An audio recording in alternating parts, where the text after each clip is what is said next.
सभी विद्यार्थियों को नमस्ते। विद्यार्थियों, आज हम NIOS कक्षा 10 का जो हिंदी विषय है उसका लेसन नंबर 2 है दोहे। इसमें कबीर, रहीम और वृंत के दोहे दे रखे हैं। इस पाठ का हम यहाँ पर अर्थ देखेंगे, साथ में ही सारांश भी है एक तरह से ये, और साथ में इसकी व्याख्या भी दे रखी है। तो किस तरह से आपको इन दोहों की व्याख्या करनी है, अगर एग्जाम में आता है तो आप आराम से इसकी व्याख्या भी कर पाओगे। तो मैंने व्याख्या भी यहाँ समझा रखी है और साथ में इसका अर्थ भी हम बत करते चलेंगे। तो पहला दोहा देखते हैं जो कि कबीरदास जी का है कि ऊंचे कुल का जन्मिया करनी ऊंच न होए, सुब्रन कलश सुरा भरा साधु निंदे सोए।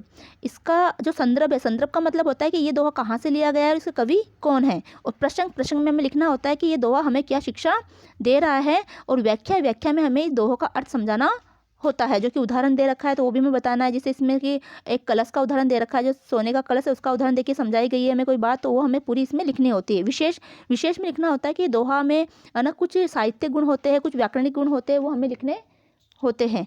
ठीक है, तो अब हम इसको दोहे को पढ़ते हैं। ऊंचे कुल का जन्मिया करनी ऊंच न होए, सुब्रन कलश सुरा भरा साधु निंदे सोए। संदर्भ में है कि प्रस्तुत दोहा हमारी हिंदी की पाठ्य पुस्तक से लिया गया है। ये कवि कबीरदास द्वारा रचित है। प्रसंग, प्रस्तुत दोहे में ऊंचे कुल में जन्म लेने की अपेक्षा उच्च कर्मों को करने के लिए प्रेरित किया गया है।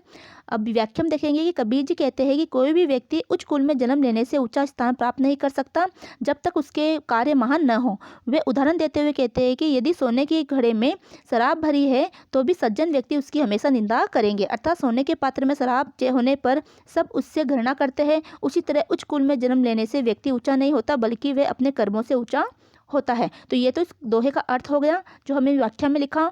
संदर्भ में हमने लिखा कि दोहा कहाँ से लिया गया है और इसके कवि कौन है। प्रसंग में हमने लिखा कि दोहा हमें क्या क्या चीज़ बता रहा है। विशेष में हम लिखेंगे कि इसकी भाषा सरल है, सुबोध और पढ़ने में रुचिपूर्ण है। प्रस्तुत दोहे में मनुष्य को सोने जैसा तन पाकर हमेशा अच्छे कर्म करने की प्रेरणा दी गई है। और साथ में अगर आपके एग्जाम में आता है तो एक चीज़ और नोट करोगे कि संदर्भ के अंदर जैसे कि आपने कबीरदास जी जो दोहे का नाम, उसके कवि का नाम तो लिखा है, साथ में पाठ का नाम भी वहाँ लिखोगे, क्योंकि यहाँ तो हम पाठ पढ़ रहे हैं तो इसीलिए यहाँ पर पाठ का नाम देने की जरूरत नहीं है। लेकिन अब एग्जाम में आएगा तो संदर्भ के अंदर क्या लिखोगे, प्रस्तुत दोहा हमारी हिंदी के पाठ्य पुस्तक से लिया गया है, इस पाठ का नाम दोहे है और इसके कवि का नाम कबीरदास जी है, या ये कबीरदास जी द्वारा रचित है। इस तरह से आपको लिखना है।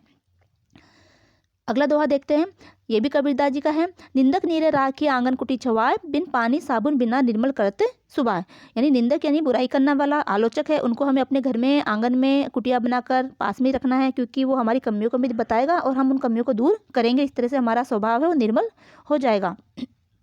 संदर्भ, प्रस्तुत दोहा हमारी हिंदी की पाठ्यपुस्तक से लिया गया है, ये कबीरदास द्वारा रचित है। प्रसंग, कबीरदास ने निंदक को अपने पास रखने की सलाह दी है। व्याख्या, कबीरदास जी कहते हैं कि निंदक से बचने की नहीं बल्कि उसको अपने पास रखने की आवश्यकता है। निंदक को तो आंगन में कुटी बनाकर अपने पास ही रखना चाहिए, क्योंकि निंदक से हमें अपनी कमियों का पता चलता है और हम उन्हें दूर कर लेते हैं। इस प्रकार साबुन और पानी के बिना ही हमारे स्वभाव को निर्मल बना देते है। विशेष, इसकी भाषा सरल एवं सुबोध है और पढ़ने में रुचिकर है। तो ये तो लाइन आपको रटी लेनी है। प्रस्तुत दोहे में निंदक को अपने पास रखने से लाभ प्राप्त करने की बात कही गई है। अगला दोहा है, गुरु कुमार शीश कुंभ है, गड़ी गड़ी काटे खोट, अंदर हाथ सहार दे बाहर बाहे जोट। तो देखो ये दोहे वैसे मैंने इस लेसन में अच्छे से पढ़ा रखा है, तो आप जो वीडियो है दोहे नमक पाठ का वो आप अच्छे से पढ़ सकते हो। उसमें मैंने 10-15 मिनट का वीडियो है जहाँ मैंने दोहे को अच्छे से समझा रखा है पाठ के अकॉर्डिंग। अब यहाँ हम ये देखेंगे कि हमें व्याख्या किस तरह से करनी है इस दोहों की। संदर्भ, प्रस्तुत दोहा हमारी हिंदी की पाठ्य पुस्तक से लिया गया है, ये कबीरदास द्वारा रचित है। प्रसंग, प्रस्तुत दोहे में गुरु की महिमा का वर्णन किया है। व्याख्या, कबीरदास जी कहते हैं कि गुरु कुमार है और उसकी रचना यानी उसका शिष्य घड़ा है। शिष्य को तैयार करने के लिए गुरु उनकी खामियों, उसके दोषों को दूर करता जाता है। ऐसा करते हुए वे अपने शिष्य को भीतर ही भीतर सहारा देता है, पर बाहर से डांटता मारता है। कहने का अर्थ है कि गुरु का व्यवहार ऊपर से तो कठोर लगता है पर आंतरिक रूप से बड़ा स्नेहपूर्ण होता है। अर्थात जो गुरु को किसके समान बताया गया है, कुमार के समान, क्योंकि कुमार एक घड़े को तैयार करता है और जब वो घड़ा तैयार करता है तो अंदर से तो हाथ को सहारा देता है और बाहर से उस पर थपकी से उसको चोट करता जाता है ताकि उसकी सारी कमियां दूर हो जाए। उसी प्रकार गुरु क्या करता है कि शिष्य को है भीतर तो बहुत प्रेम करता, स्नेह करता है, लेकिन बाहर से उसके साथ कठोरता का व्यवहार करता है और साथ में शिष्य को अपने अनुशासन में रखकर उसकी सारी कमियों को दूर करता है। अब है विशेष में हम ये लिखेंगे कि इसकी भाषा सरल एवं सुबोध है, जो पढ़ने में रुचिकर है और प्रस्तुत दोहे में शिष्य के लिए गुरु का महत्व बताया गया है। अगला दोहा है, जो जल बाड़े नाव में घर में बाड़े दाम, दो हाथ उलझिए यही सयानो काम। तो इस दोहे को भी ये बताया गया है कि जो जल बाड़े नाव में, बाड़े यानी होता है बढ़ना, कि जिस प्रकार नाव में जल बढ़ जाता है तो उसको व्यक्ति क्या करता है, दोनों हाथों से बाहर निकाल देता है, वरना नाव के डूबने का खतरा रहता है। उसी तरह अगर घर में अनायास या गलत तरीके से धन बढ़ जाता है तो उसमें समझदारी का काम यही है कि उसको दोनों हाथों से दान कर देना चाहिए, क्योंकि धन हमेशा अपने साथ विपत्ति लेकर आता है। तो अब इसका हमें व्याख्या कैसे करनी है कि संदर्भ में हम लिखेंगे कि प्रस्तुत दोहा हमारी हिंदी की पाठ्य पुस्तक से लिया गया है। ये कबीरदास द्वारा रचित है। प्रसंग, धन अधिक होने पर उसे अच्छे कर्म में खर्च करने की बात कही गई है, क्योंकि धन की अधिकता से कई प्रकार की विकृतियां उत्पन्न होती है। व्याख्या, इस दोहे में कबीरदास जी कहते हैं कि यदि नाव में पानी भरने लगे तो घर में पैसे की अधिकता होने लगे तो समझदारी इसी में है कि दोनों हाथों से दान देना शुरू कर दीजिए।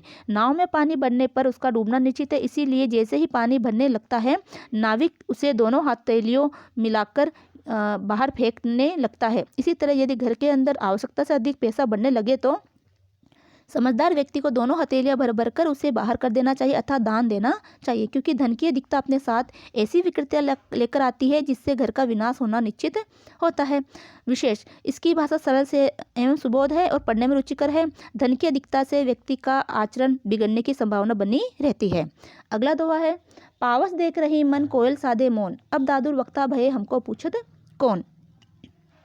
तो पावस का मतलब होता है वर्षा ऋतु। तो वर्षा ऋतु में जो है कोयल क्या कर लेती है, मौन साध लेती है, क्योंकि अब चारों तरफ मेंढकों का शोर शराबा होने लगता है। तो कोयल सोचती है कि मेरी सुरीली आवाज़ को कोई नहीं समझ पाएगा, या कोई नहीं सुन पाएगा, या कोई नहीं सुनेगा, या मेरी सुरीली आवाज़ को कोई महत्व तो नहीं देगा, तो इसीलिए वो मौन साध लेती है।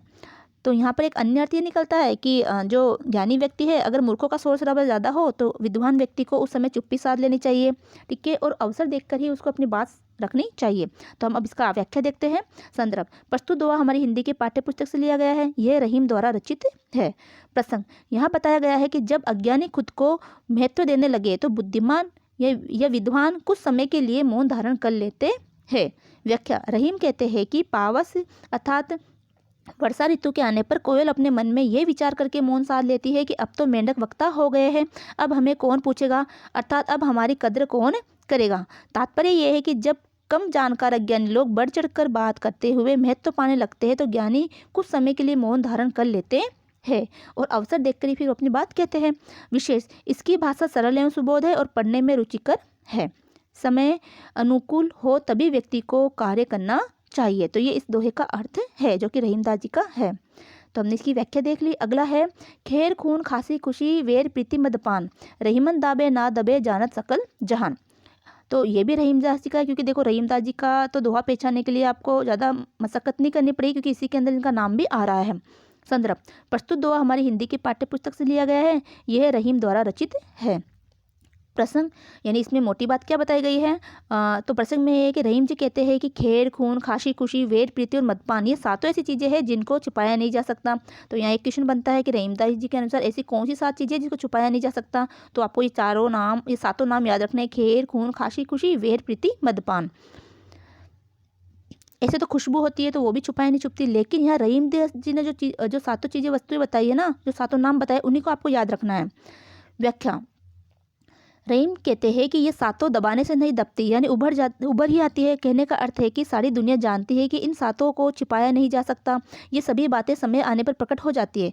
खेर यानी कत्था पान में प्रयोग किया जाता है और होठों को लाल करके अपनी उपस्थिति प्रकट कर देता है। ऐसे ही खून भी अपने रंग को छोड़ देता है। इसी प्रकार खांसी को भी दबाया नहीं जा सकता।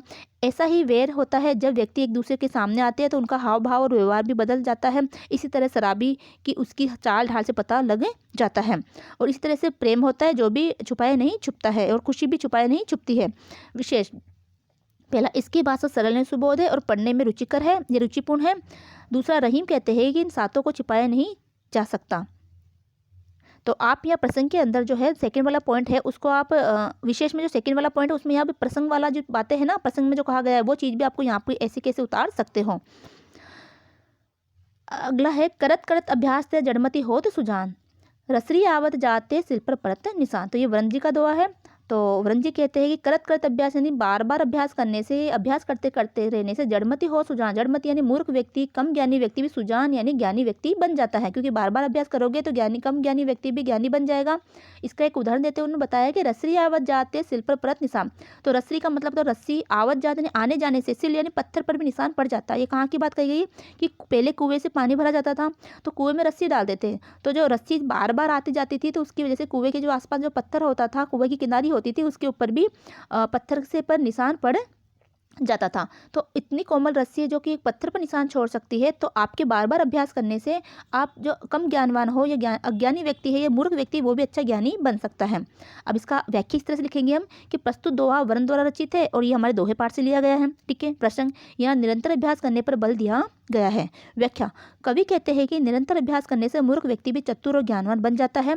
ठीक उसी प्रकार जैसे पनघट पर लगातार पानी खींचने से पत्थर पर रस्सी के निशान बन जाते हैं, इसी प्रकार किसी भी काम में सफलता पाने के लिए निरंतर अभ्यास करना जरूरी है। विशेष, इसकी भाषा सरल है, सुबोध और पढ़ने में रुचिपूर्ण है। व्यक्ति को लगातार अभ्यास करना चाहिए जिससे वे निपुण हो सके। अगला दोहा, नैना देत बताए सब हे को हेत अहेत, जैसे निर्मल आरसी भरी बुरी कही देत। तो नैना का मतलब होता है आंखें। तो आंखें क्या होती है, सब कुछ बता देती है, हमारे मन के भावों में अच्छे बुरे, हेत अहेत यानी अच्छे बुरे भावों को बता देती है। ही यानी हृदय के अच्छे बुरे भावों को बता देती है। कौन बता देती है कि आंखें। तो आंखें हमारे मन का दर्पण भी होती है। जैसे निर्मल आरसी, जैसे जिस प्रकार निर्मल यानी साफ जो दर्पण होता है, आरसी यानी दर्पण, तो जैसे जिस प्रकार साफ दर्पण है वो भली बुरी कही दे, तो अपने भरे बुरे, अपने अच्छे बुरे रूप को दर्पण बता देता है। तो इसका हम व्याख्या इस तरह से करेंगे कि संदर्भ, प्रस्तुत दोहा हमारी हिंदी के पाठ्य पुस्तक से लिया गया है, ये वृंद द्वारा रचित है। प्रसंग, प्रस्तुत दोहे में नैनो को व्यक्ति के मन के भावों का दर्पण कहा गया है। नैनो यानी आंखों को हमारे मन के भावों का दर्पण कहा गया है।